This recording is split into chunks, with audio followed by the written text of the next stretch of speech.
In the world of firefighting and public safety, reliability is key. That's why for over 2 decades, first responders nationwide have trusted the FireStore as their go-to source for essential equipment, apparel, and accessories. Visit thefirestore.com online or in-store today. For all your medication and narcotic tracking needs, check out the LogRX app, created by career fire and EMS professionals. That's LOGRX.com. This podcast is brought to you by Flex 7 from TenCate Protective Fabrics. Flexible, comfortable, and powered with the strength of enforced technology. Flex 7 outer shell fabric is made to move. To learn more, visit tencatefabrics.com/Flex 7.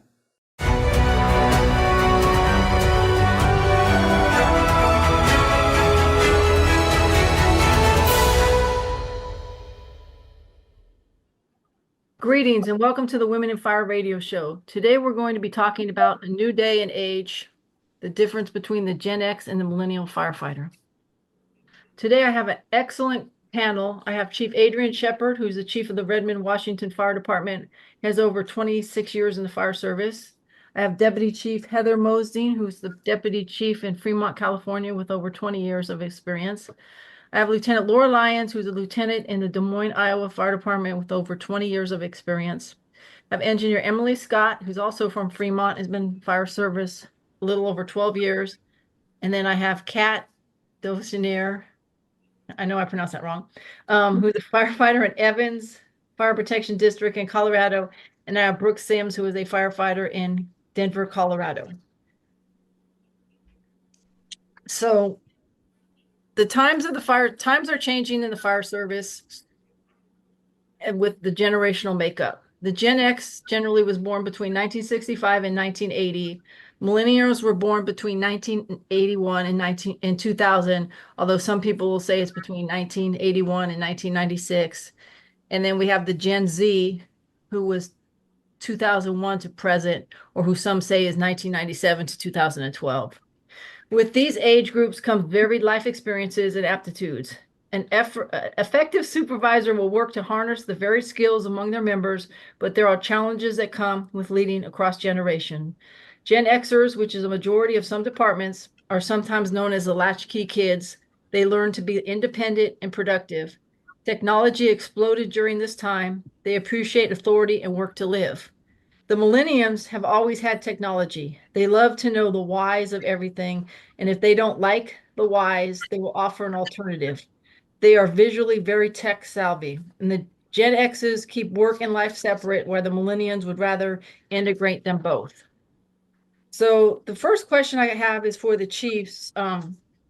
Chief Sheppard or Chief Mozdean, have you seen in recent years, or just recently probably, the prioritization of the complete person in the hiring as well as in the promotional process?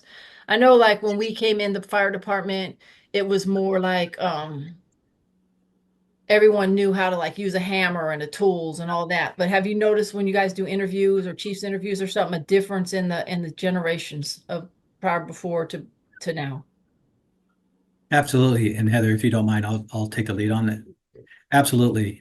We've certainly had to make a shift on what it is we're looking for the next generation of our firefighters. And it's been a good shift.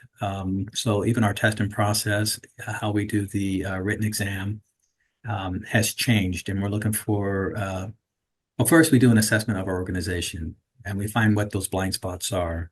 And then we go through a process of what we call talent acquisition. Right. And we're going to go out there and we're going to seek the people that can actually fill those areas and where we're deficient. And what we found with the more modern firefighter or the next generation firefighter is just as you indicate, maybe they don't have the iterations that we had with hand tools or something like that. They are more tech savvy, especially for the population in which I'm dealing with. I work in a very tech savvy city. We're home of Microsoft and Amazon and all that stuff. So a lot of our young people are associated to tech by way of their family. But this is a good thing. This generation is more in touch with having a good, strong work-life balance, right? And they lean forward into new technologies. And so we want to change how we're going out, trying to get that next generation of talented people coming in and capitalize on their ability to use technologies. And I'll use an example.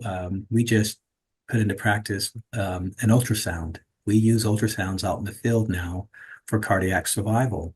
Our cardiac survival is 63.7% neurologically intact.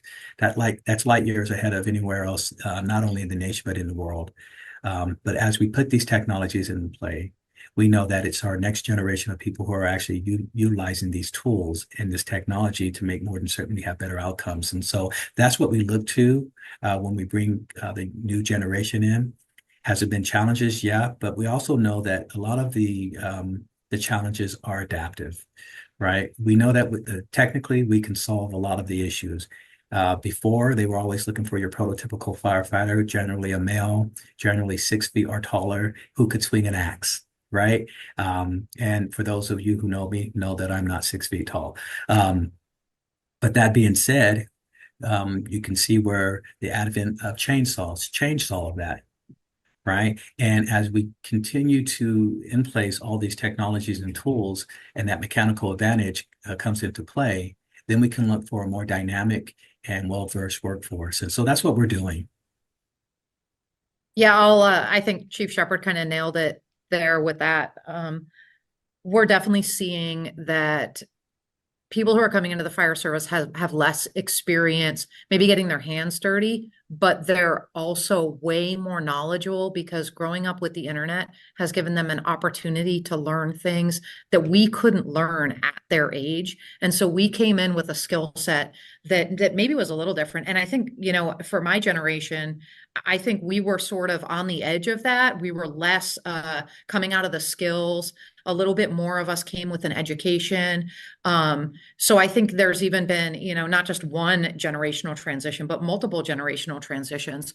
But for sure, we've learned in the last few years that we should be hiring the complete person, and we should be looking for things other than, can you swing that axe? Or we've identified that there's complex problems that the fire service is faced with. And because of complex problems, we need complex solutions. And by hiring the same person, you get the same answer. And by hiring a diverse group of people with a diverse range of experiences, and the internet opens everybody up to that. But what you're really focused on learning is what you bring to the fire service through your training and your education and your background, but also your interests. And when we can focus on really seeing what these individuals can bring to our organization, we're better adept at solving these complex problems that are put before us. I agree with both of you. Chief Mozdean, I know you were in the training division, and you're probably, as the ops chief, pretty connected with your training division. When you have different generations in your academy, have you seen where there might be some kind of, or like the instructors with your recruits, the instructors might be from a different generation than your recruits? And have you seen a difference in the way we teach or the way the interaction is going? Or yeah, and again, I think it's really individual specific. I mean, some individuals kind of hold hard and fast to like the traditional way, and others are a little bit more adaptive and progressive. And so I think by sort of blending old, like there's some parts of the fire service tradition that you really don't want to lose, but there's other parts that definitely should go away, and to make way for sort of a new way of learning and teaching. So I think you have to kind of embrace both. Like there are some things that still work, and there are definitely better ways of teaching and doing. And so when we pick our cadre and our SMEs, we try to do that. We try to kind of span that. Again, I bring it back to diversity, where if you can have a diverse pool of instructors that some people are really good with the traditional way and some people are really adept with the new way, then you're better off getting through to a larger portion of your new recruits. does anyone have anything they want to add to that? Possibly when they were in the training division, or how they saw things differently, possibly? Absolutely. And that has evolved. And I was lucky to share space with Heather down at the training division, and it was very rewarding when we did that.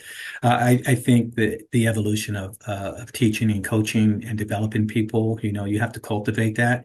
You get what you put into it, and so if you put positivity into people and growing and developing, them, then they leave the academy with that mindset.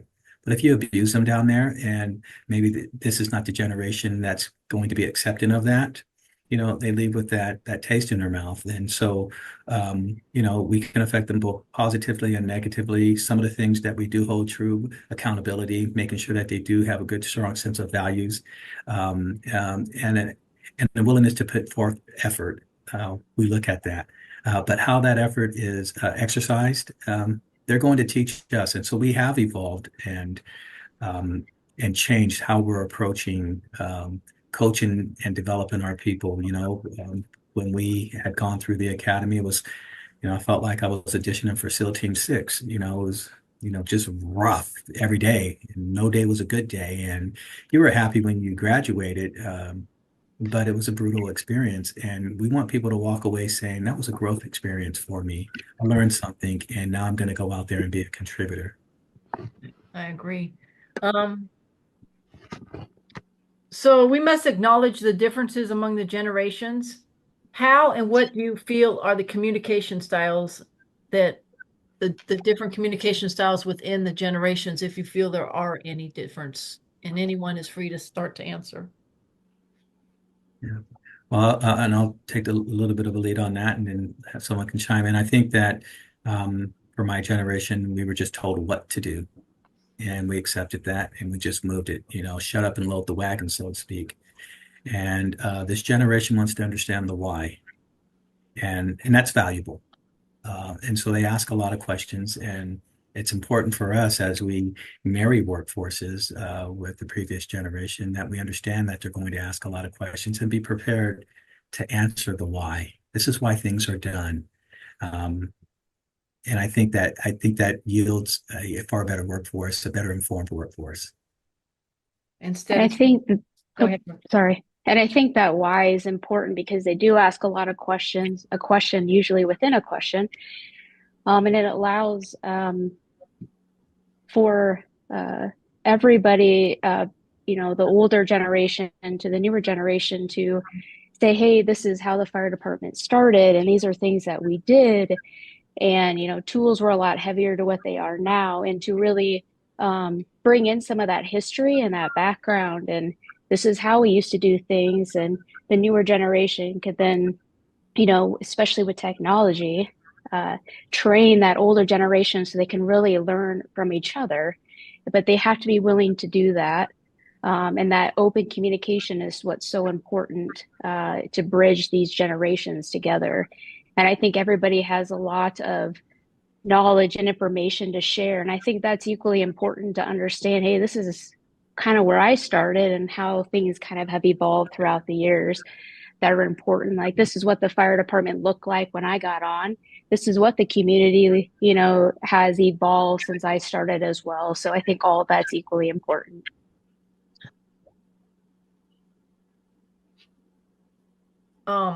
Yeah, instead of I saying, think something that you mentioned about sharing. Oh, go sorry. ahead. Go ahead. You had mentioned sharing, and I believe that the template has kind of changed, especially like in the training world, where in the past, if you had a recruit or a probationary, they keep their mouth shut. They just do their job, kind of like what we've already discussed. But I feel like things are becoming a little more collaborative, where even if somebody is a recruit or on probation, they still, I think the newer generation has more of a sense of agency and the desire to ask questions and provide input. And some older cadre members or instructors or senior people might take offense to that, when in reality they're like, no, I'm trying to help. I want to be part of this conversation. And I think that's an area where we, as the older generation or the instructors, more flexible. Yeah. And you just made a really good point, because like sometimes I think it's the insecurity of people, the older generation with the younger generation, and their favorite saying is, we've always done things that way. Instead of explaining when they ask something, it's just they kind of just shut them down and say, well, we've just always done it that way.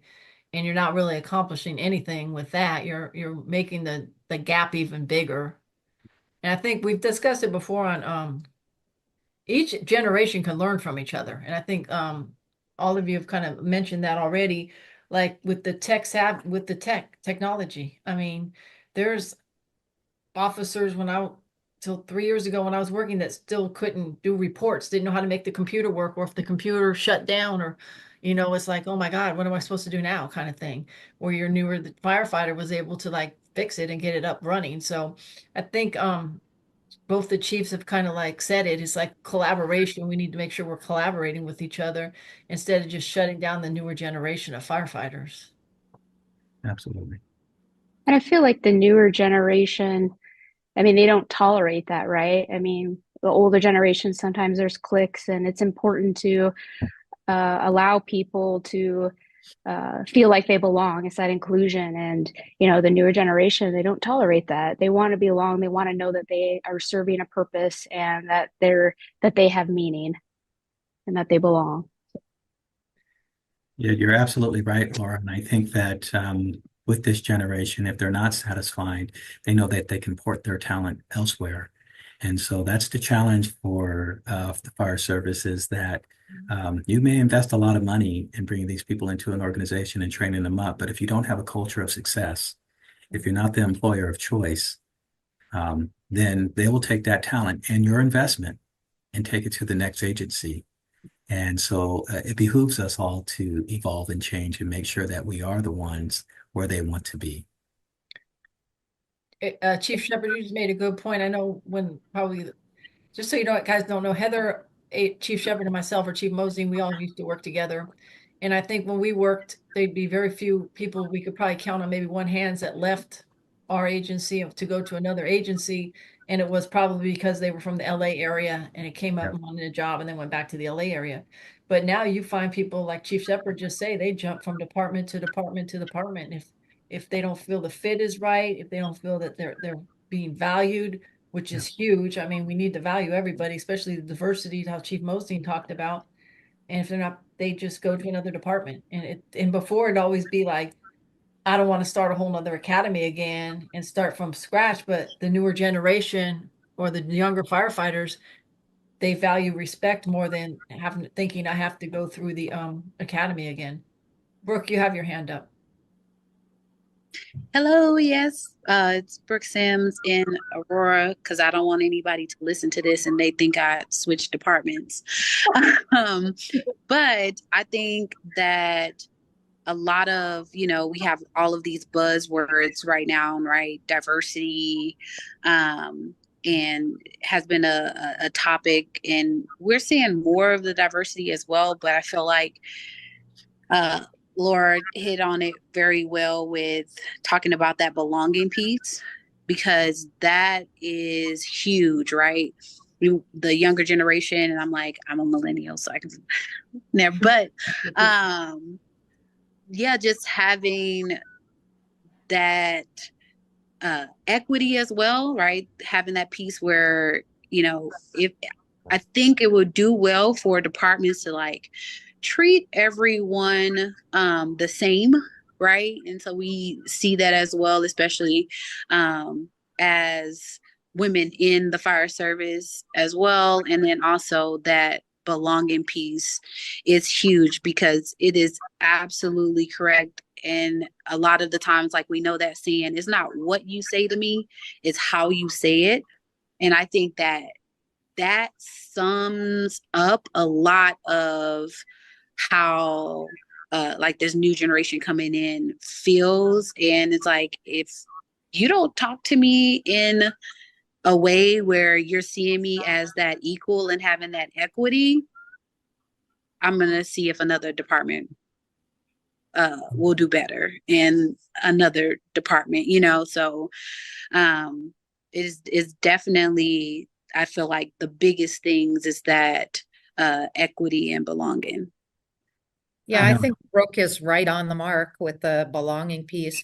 I reached out to some of our newer members in advance of this, and sort of, for me, like 21 years flies by, and before you know it, like you're not the young person sitting there. And so I reached out to some of our younger members, and I said, what are we doing well and what do we need to work on? And some of my newer members said, the reason why maybe people are not getting into the fire services because if you join another industry, you know that within a couple of years, you're making an impact. And in the fire service with the paramilitary structure, it takes a lot longer to feel like you can make that impact. And so if you can do things, which I think we're trying to do here in Fremont, if you can include your newer members in work groups and committees that are affecting change in your organization, they feel that sense of belonging. And once they feel that sense of belonging, they know that they're paving the way for your department, and that's important, that sort of belonging and that ownership. So I think as we think about how we can, recruit and retain, we have to be specific about who we want to get into to the organization, and then make sure that, as Chief Sheppard said and others have said, that we make it a place that they want to work and they feel valued. The other thing that some of my newer members said is that as a fire service, we need to stop trying to sell this job with the fancy pictures of running into fires and carrying people out. And it really needs to be more about what we're doing day to day, the specific ways that we're able to make an impact day to day on people's lives in a way that compels the right people to want to do this job, where it's not, it's not all smoke and fire. It's a lot more compassion and caring and engaging in small ways that make big differences. And I think that if we do that, we get the right people, and people see what this job is that they're getting into, and they really have a better understanding of what they're doing. So that's kind of my 2 cents. Heather, you just made Oh, there's more than 2 cents, and that was fantastic. Mhm. Can I add a little bit to that? And you just hit the nail on the head, Chief, and I really appreciate that. One of the things is when you're going out there, and it's really easy to go out there and recruit people in. I think the most difficult thing is to make the change internally, the culture change of an organization. You get people through an academy, and you've seen it. We've been in the same department where women have graduated, and I was running the training division and got called by one of the young ladies who had graduated the academy. She says, "I quit." And she was sent to one of the stations that had a rooster on their uniform, and everybody knew what that meant. And that was the culture of that organization. And we couldn't get her to not quit. And so to build that culture inside your organization, because you know that these people are arriving, is incumbent upon us as leaders in organizations. And you always feel like you're an other. And I know at least 2 people on here will know exactly what I'm talking about. But for many years at our station 1, there was a sign on the women's bathroom that you had to flip if there was a woman working there that day. And if there was no woman, then you flipped the sign, and heaven forbid someone didn't flip the sign, right? And so you were always known to be an other. You were the outsider, you weren't accepted, and we didn't invest as an organization to say, we value you, and we're going to turn this into a place that is accommodating for the modern workforce, a mixed gendered workforce. We didn't have that. And that can have far-reaching and very injurious effects on your workforce because you feel like an other as opposed to the sense of belonging that Brooke brought up early on. Does anyone have anything else to add?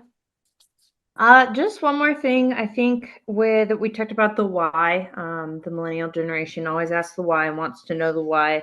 I think they're so interested in the inner workings of what we do, why everything happens, why things happen the way that they do.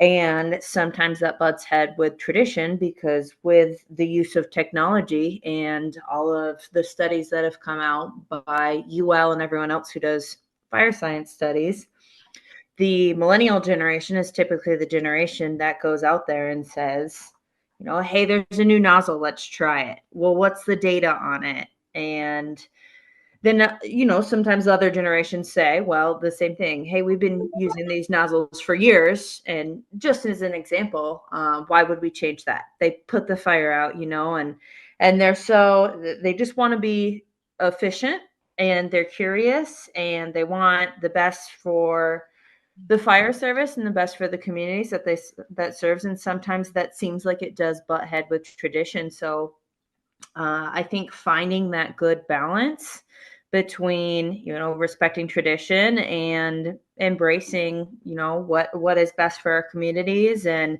explaining the whys and looking into the data of everything and using technologies of where we are now helps a lot. The millennials also have a little bit more of a lax communication style than maybe the Gen X or even baby boomers, or it seems like it's gotten more and more relaxed as the time goes on too. And sometimes that it can come off wrong. I think, you know, even with the Gen Z and the Gen Alpha, it can get confused for lack of respect. And so all of the generations in between, I think, need to find a good common ground where we understand how each generation communicates, and we're still maintaining that respect and just finding a good way to communicate with each other. Kat, you just kind of segue into the next question is, what can firefighters and company officers do to form a working relationship with a generation that is different from their own? So as a company, yeah. And you kind of hit on it. The communication styles are a lot different. Yeah. Yeah. I think, they've just changed so much, and you can see it anywhere you go in any industry. And I think it just is good communication style wise, but even on the topic of mental health, you know, mental health is the hot topic right now. We want to bring it in. Every generation that comes in is more aware of it, and embracing it more. And there are people out there, it doesn't even matter what generation you're in, there are people out there who aren't embracing it. So I think things like just understanding where people are coming from, and you know, it's like when someone's angry and everyone's immediate response is to get defensive, but really what we should be doing is saying, hey, what's wrong? Hey, what's going on today? This isn't how you usually act.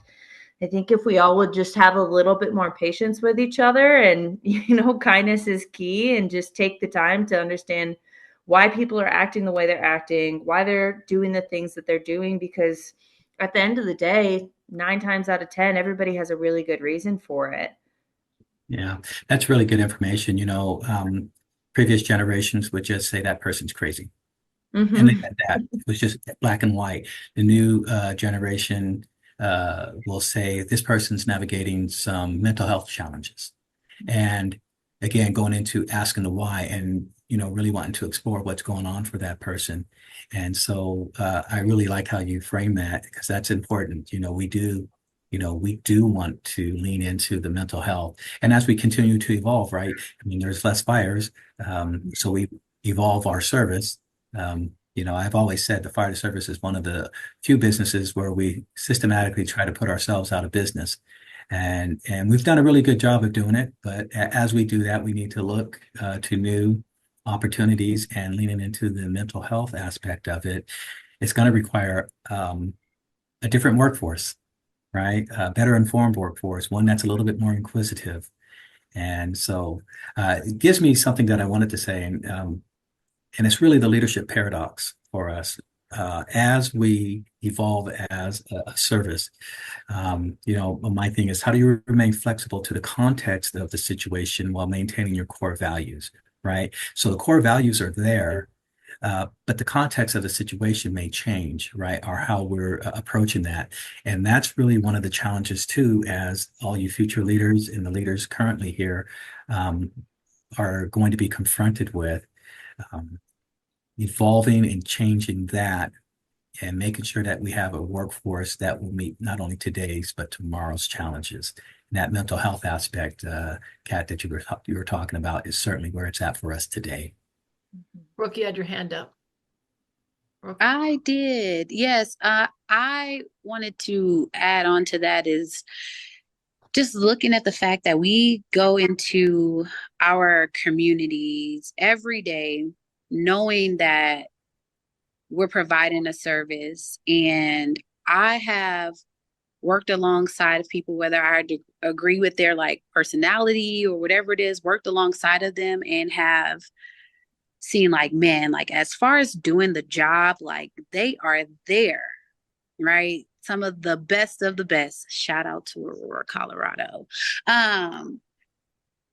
But then we would get back on the rig, get back into the station, get back around, and then it's like closing the door into a high school boys locker room. Like I'm just that in of itself, I just don't get it, right? And so I think us being the family, right, that we say that we are, the family that like people on the TV see, because we get questions all the time. Hey, I was watching this show and like, is it really like this? And, I want to get to the point where I can say, yes, like we're 100, like that is how we operate in the family. And I think that the younger generations like want that as well. And there's definitely a way to do it. However, if we continue to use, oh, that's just how they are, that's how we've always done it, like those two phrases alone I feel like can really hurt the culture in any department. And so there's things that definitely can be done, but if you're stuck in your own old ways, right, and are closed-minded, then we're not going to get there, and we're going to keep seeing that retention, keep seeing those frustrations, and keep seeing the feuds. And Brooke, I agree with you. We have there's stations where they didn't want new recruits or new people, and they had their own. The crews were together for 5 to probably more years. And when you'd ask people why they wouldn't promote, it's like, well, I like working at this station. I like these people. And it's like if they got an overtime assignment, and Chief Sheppard and Chief Mozdean could probably attest to this, they didn't want to go anywhere, but if they could only work overtime at their station. And it was like they had that family atmosphere, but then when somebody else came in, they made them feel like an outsider, like they weren't welcome there and they weren't valued. And I think with the newer firefighters, how you just mentioned, is like they don't want that. They're going to go find something else, whether it be in the fire service or another department, where they're going to feel valued and that they were able to be a part of something. And when we do that, we're excluding them. And I think a lot of it is you hit it right on the head, Brooke. Does anyone have anything to add? I was going to add to that expectations, right? I think it's important that we talk about the expectations and also allow them, what are they expect of me as their officer, and having that open line of communication and making sure we're holding each other accountable. And I think those relationships with our crews take time. It takes time to build that trust, and making sure that I am that mentor to them. And a lot of times you get to know people through just a cup of coffee at the kitchen table or over meals and doing things together. And I think those are equally important as the formal conversations you have during the evaluations and what do you want? What can I do to help you to reach your goals type of thing. So I think it's important to have the conversations about expectations and what do we want as a crew? What do we want to accomplish, and make sure we're meeting our mission and serving our community? Well stated. So how do we best train and lead the different generations? I mean, you might have, and this is a question sometimes after a promotional exam, when you have a newer member take the test and they pass the test, and now you're going to put them in a crew with older people. And it's, or the reverse. You have an older person that's now in charge of a group of the younger generation. So how as organizations, how do we best train and lead the different generations, especially with our company officers and as firefighters? I mean, and engineers, you see it as well. So how do you're like the kind of the conduit between the officers and the firefighter, Emily, as the driver. So how do you see it, that you see, okay, this person's been in 7 years or whatever the minimum is, 4 years, I think, to be a lieutenant. And now the crew's been there 20 years. So how do we bridge that gap, that when they go in, first off, they're going to be welcome. And it's more than, I mean, sure, we could set expectations and stuff. And we all know that if the person's not respected or they don't think they earn that position because they've only been 4 years, expectations, you could sit there with a dictionary full of expectations and no one's going to really listen to them because they're not going to either believe what you're saying or they're just going to think it's just hearsay because you know the person and what's the saying? Before you even walk in a door, your reputation has been said in the fire service pretty much, because we all know when we're at recruit school, people are watching you. You're at the training division, people are watching you. The first day you walk in the fire station, if you make one mistake, I mean, it was all over from one end of the city to the next within what, 5 minutes at the most, right? So how Yeah. do we bridge that gap as organizations? Yeah. I think it's multifaceted, and I appreciate the question. I think that for the younger person coming in, one of the things they have to do is understand deep listening. You're coming into a bunch of tradition. People who have been here doing this job for a period of time, and they do have a wealth of knowledge and experience to share. I think from the person who has been there, it's a level of humility and understanding and recognizing that this is a young person, a sponge coming in who's motivated to suck up all this good information. And, and I will say jokingly, for any parents who, it's like with my kids, with my second one, I just don't want to make the same mistakes I did with the first one. And that's kind of how you approach it when you're working with your new people. And I'm glad I have this group of people on the call today, because there's something that is burned into my mind.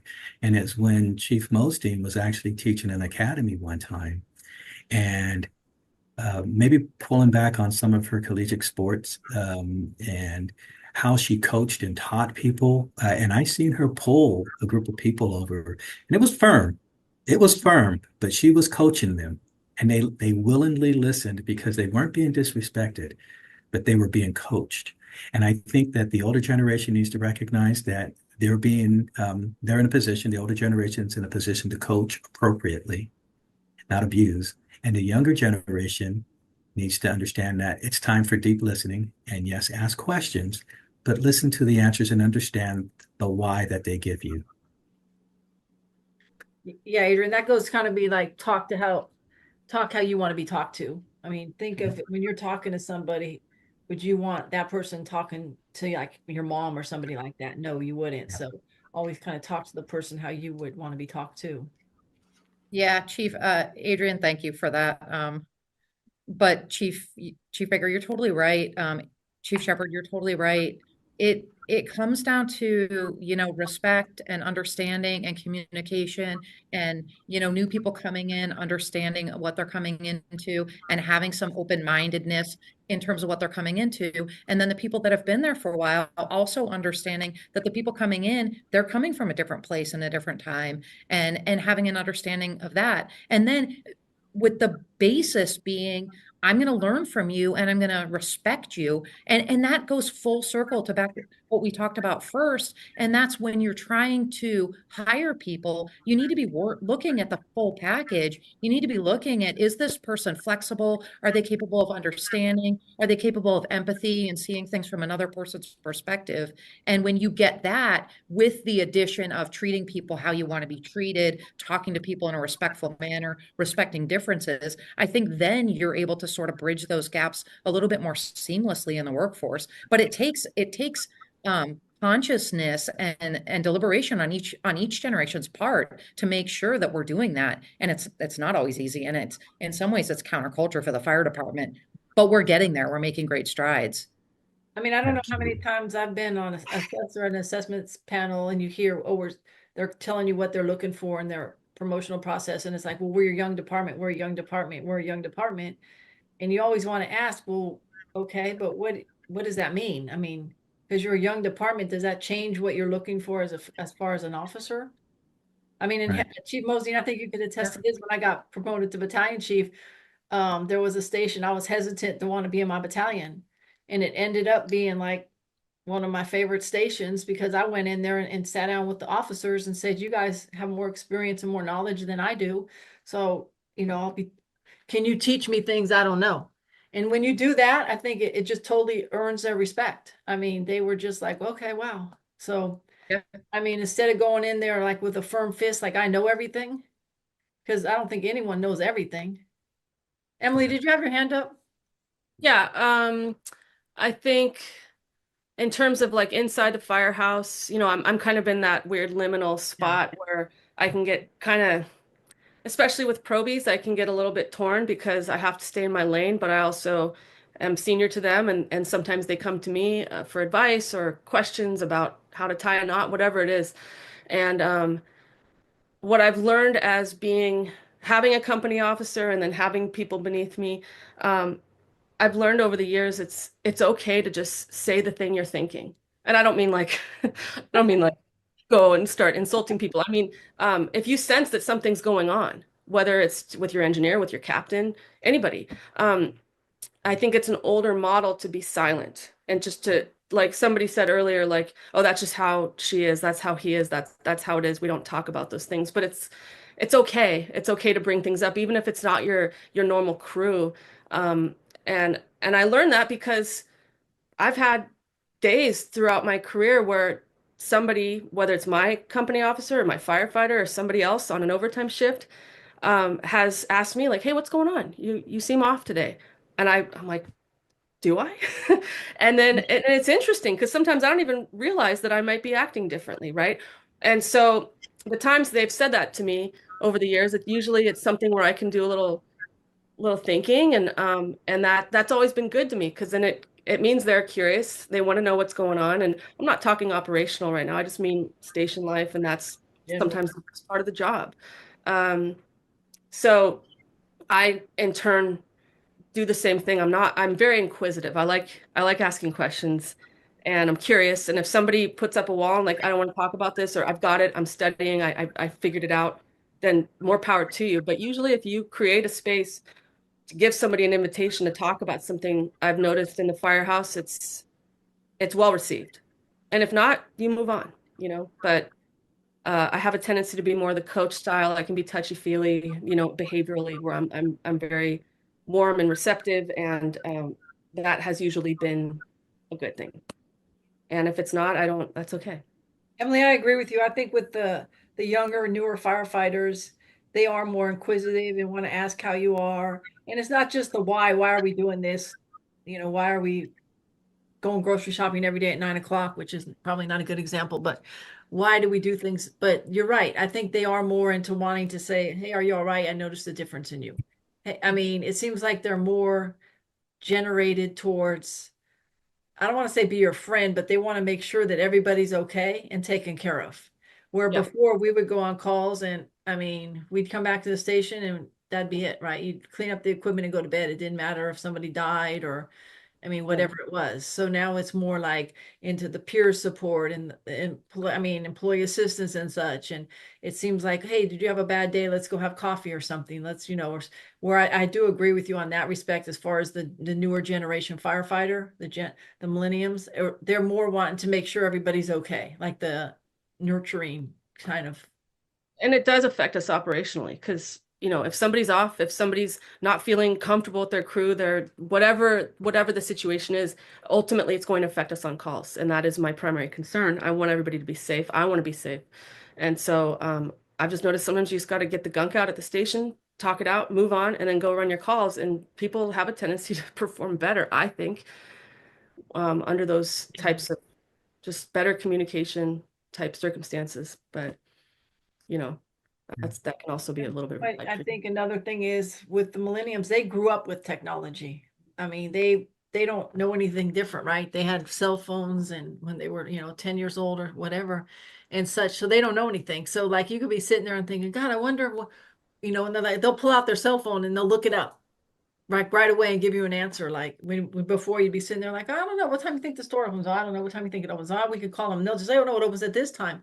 So I think it's like bridging the gap is, Emily, you hit on it, and Chief Sheppard, I think, and Chief Mozdean it's treating people how you'd want to be treated. And we always say that in the fire service, and we know that doesn't always happen. If it did, we wouldn't have employee relations and human resources departments that are busy every day and with grievances and stuff. So it's easier said than done. But I think that if we understand it culturally and as a department, and we instill it them in the training division, and even when we're hiring them, like the culture of this organization is ABC, and do you fit this culture kind of thing? I mean, because some of the questions we ask, they sit there and they say, I'll do anything for the fire department. I'll do this, I'll do that, I'll do that. And then it comes time to volunteer for something and the piece of paper is blank. It's like, oh, well, you said you were, oh, no, I didn't say that. So if you're hiring them like compassion and, considerate and stuff, they can't make that up. That's in their DNA, that they're going to be compassionate, they're going to be considerate and stuff. And I think Chief Sheppard, you hit on this at the very beginning of how we hire people now, how we need to hire people. It's not just like, do you have firefighter one, okay, you're in kind of thing. Oh, you can swing a sledgehammer, you're in. So I think that once as organizations realize that, I don't want to say we're more, because somebody used to say it in our agency, more touchy-feely organization, but you're more compassionate and you're more in touch with not only so if you're more in touch with your crew members, you're going to be more in touch with your citizens. And how Emily said, so it's gonna correlate to when you're outside on your calls. Yeah, these are all things we can teach you how to swing an axe. We can teach you all the tools. We really can't teach you to be a good person. But if we go out there and we recruit good people who are empathetic, as Chief Mozdean mentioned earlier, if you look for that, then all the things that we can teach in the academy, we will teach you. So that's the easy part. The hard part is recruiting the people with all the qualities that you're actually looking for in a person. Absolutely. Okay. I think we kind of briefed this earlier, but when we came in, most of us, when we came into the fire department, and you just kind of hit on it, Adrian, or Chief Sheppard, we came in with, an aptitude and a trade. A lot of people like came in with, they worked in a trade or they knew how they played sports or something with work experience. People consider that work experience. And now we're like, I think we hit on it. Now we're having younger or the millennials are coming in and they're more tech savvy. So how can we bridge that together? I don't know if that question makes sense, but how could we bridge like the tech savvy with the older Gen X that aren't so tech savvy? And I think we've had a show on this before where you have to embrace that they know tech and you don't know tech kind of thing. This is the amazing part of the modern fire service is the technology advances that we're making. Like these new ways of fighting old problems is so cool. And it's everything from drones to thermal imaging to like all these cool toys, but also like the technology at your office of doing your job is totally changed. And we have to embrace that. I can speak from my personal experience. Last year, my high schooler taught me how to use Canva to create presentations. Like that's not something that I learned coming up. We learned how to do PowerPoint. We learned how to use Word. Right. But now there's new technologies. My son created a book last night. The kid's not even 10 years old. He's showing me how to create a book on an app. So if my kids can do that, imagine what your younger workforce is capable of. These are kids that are older and educated and they've graduated from high school, right? The ability that they have to embrace technology, understand technology, and inform you, you just have to listen. I mean, that's our job as chiefs is to find out what people know and listen to it. And then to give our perspective of the litigation and the legal aspect and all the things that they don't consider because their worldview isn't there yet. But it's a collaboration and communication. And the better we do that, the better we're going to be able to embrace technology to solve these problems. Absolutely. And if I could just piggyback on that, just down the road from me is a company called Stryker. Anybody ever heard of Stryker?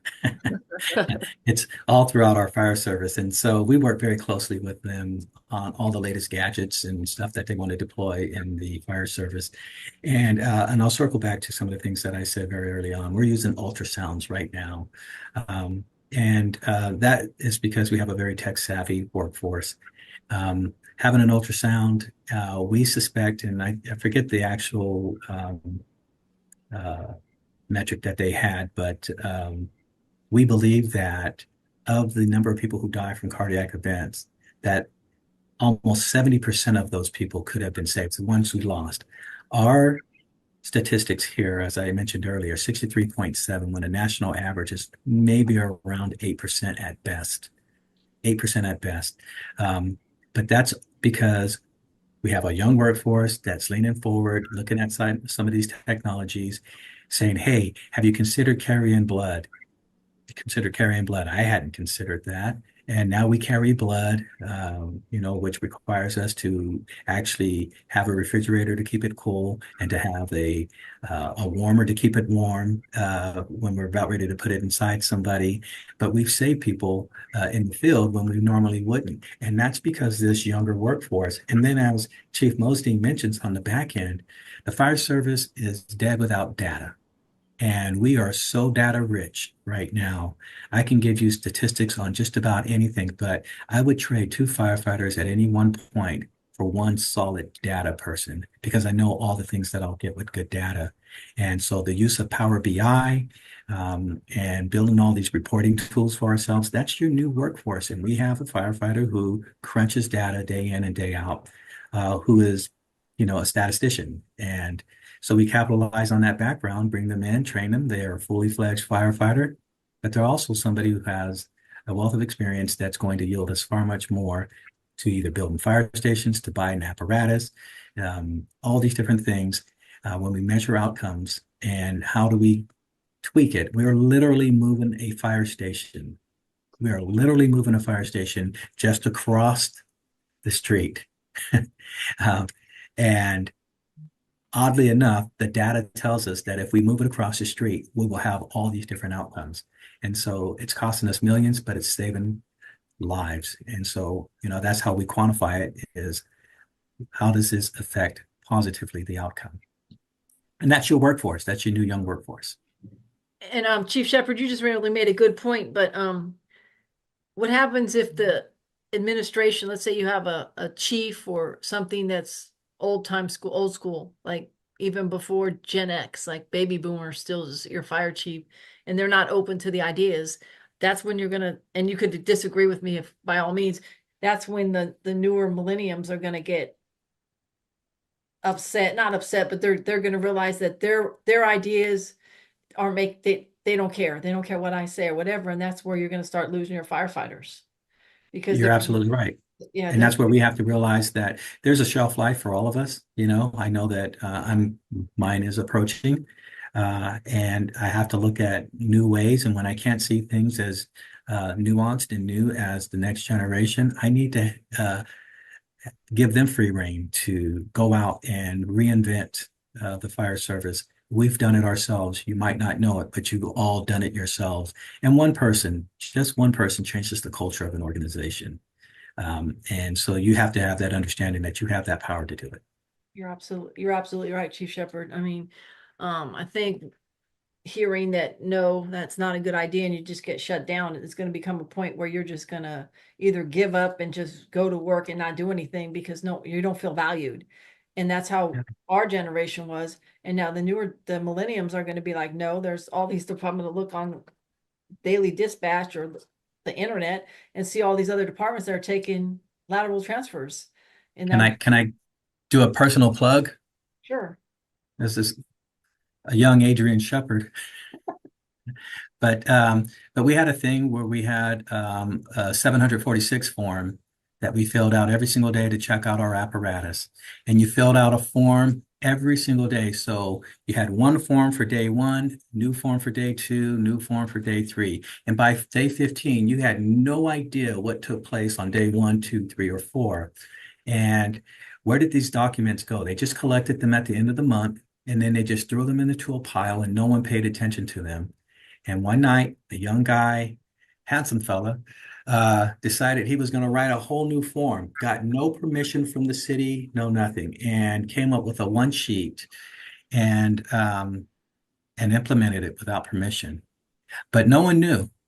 And there was a Chief Edwards who I was sitting in front of one day for an interview, and I brought up the fact that I had changed that 746 form, and he looked at me and said, "Did you get permission?" I said, "No." And he said, "Well, thank you for doing that."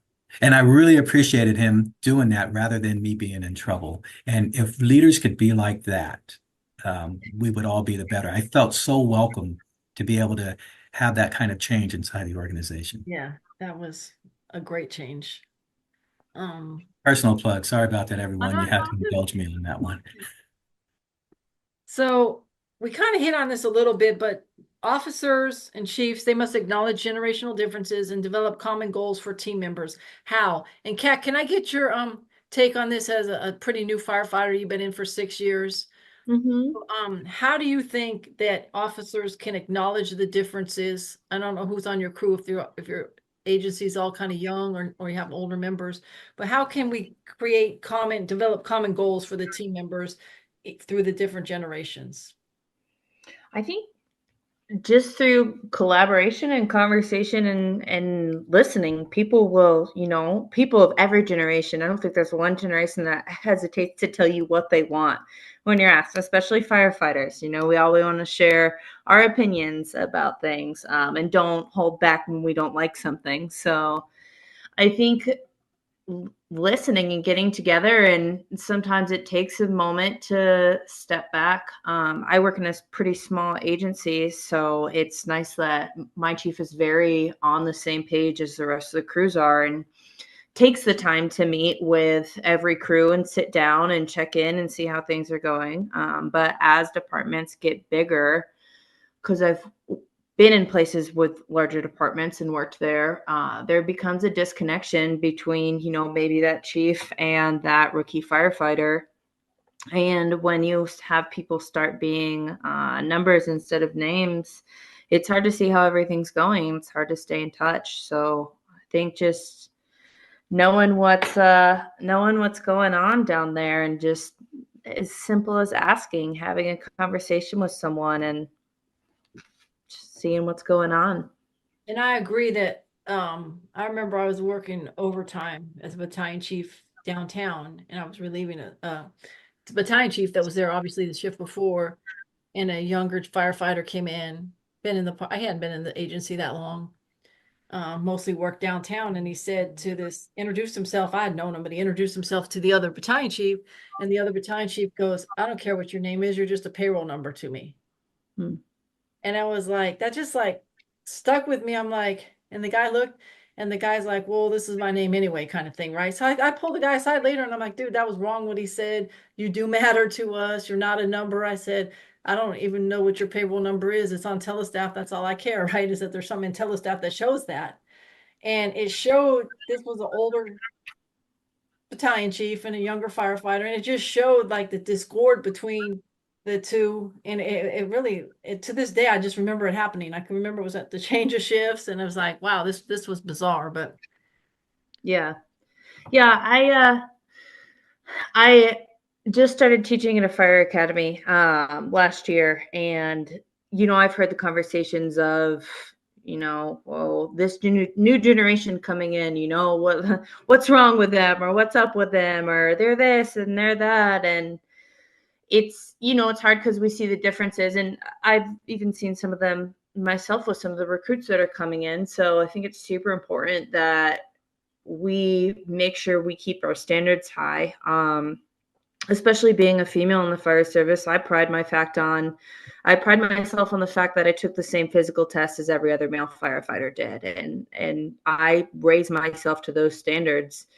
And I think that we need to make sure that we keep those standards high for the rest of the time in the fire service, but we can't just skip generations. So I think we just have to be open-minded and listen and understand that the generations are going to continue to change. And, every generation that says something about the generation below them, well, I guarantee you the generation above them is saying the same thing. We all notice the differences.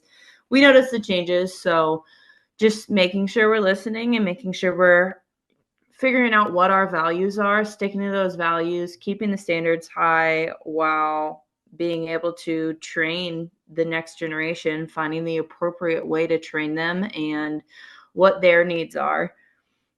Kat, you just kind of segue into a future show we're going to have on cultural differences within the fire service with that answer. So I appreciate that. I really appreciate that. So we're about out of time. Does anybody have anything they would like to add or closing the show out? Or I would just like to make a plug that we're having our diversity workshop this weekend here in Redmond on our beautiful campus. And if anyone knows anyone in the Seattle area that they know of that may be interested in a career in the fire service, All the departments will be here. It's successful. It's about 8 hours, and it takes you through the entire process of, how do you test, how do you do an evaluation for interview, how do you do your background, all the different things that the day in the life of a firefighter. It's a well-received program that has yielded lots of success, and many people get hired from going through this program. And each jurisdiction hosts it. This is the time for Redmond to host it. And then the last thing, because of the group that people that we have on here, and it's always impressive to see a bunch of women leaders in the organization and some of the pioneers, and I would include you in that, Chief Baker, because I've always held you in high regard and as a mentor. And there are one thing that stands out in particular was a fire out on Outlook. You were the second battalion chief, and you came there and you put that in order. And I think by shaking your head, you know exactly the one, but you were the one who put that in order, and you were a leader amongst leaders that night. And I was very proud of you. I was a fire captain at the time, and I really appreciated you doing that. And the last thing I would say is that you are it. We are redefining what prototypical means for a firefighter. Before, a prototypical firefighter was generally a white male, and then it just became a male. And now we know that prototypical means all of us. And so continue to do what it is you're doing. Make sure that you fight for a seat at the table. And if they don't let you sit at the table, kick their legs off the table. You are the future of the organization. Thanks. Thank you for that, Chief Sheppard. So we're about out of time. So I just want to thank Fire Engineering for allowing Women in Fire to be part of their radio show. Thank you to each of my guests for your information. Thanks to all the listeners and members in Women Fire. And remember to follow us on Facebook, Instagram, and LinkedIn, and to check out our website, womeninfire.org. In the world of firefighting and public safety, reliability is key. That's why for over 2 decades, first responders nationwide have trusted the TheFireStore as their go-to source for essential equipment, apparel, and accessories. Visit TheFireStore.com online or in-store today. For all your medication and narcotic tracking needs, check out the LogRX app, created by career fire and EMS professionals. That's LogRX.com. This podcast is brought to you by Flex 7 from TenCate Protective Fabrics. Flexible, comfortable, and powered with the strength of enforced technology. Flex 7 outer shell fabric is made to move. To learn more, visit TenCateFabrics.com/